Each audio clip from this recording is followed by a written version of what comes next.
துளசி ஒரு இந்து மதத்தின் புனித செடியாக கருதப்படுகிறது.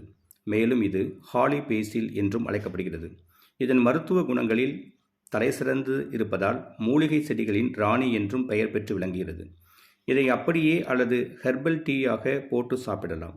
இந்த துளசியில் 4 வகைகள் உள்ளன. ராம துளசி, வனத்துளசி, கிருஷ்ணா துளசி, கற்பூர துளசி.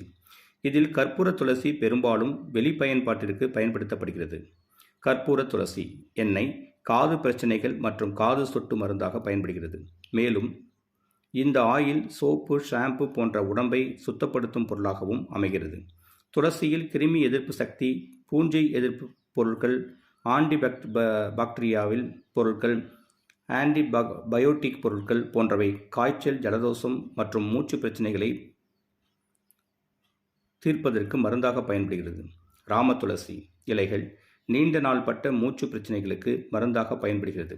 இந்த துளசியின் சாறு காய்ச்சல், ஜலதோஷம், இருமல் மற்றும் சுவாச பிரச்சனைகளை சரி செய்கிறது. மேலும் மலேரியாவை சரி செய்யவும் துளசி பயன்படுகிறது. சீரண பிரச்சனை, காலரா, இன்சோமினியா, ஹைட்ரியா போன்றவற்றை எதிர்த்தும் செயல்படுகிறது. சுத்தமான துளசி இலைகளை மில்லியன் மக்கள் தினமும் பயன்படுத்தி வருகின்றனர். நன்றி.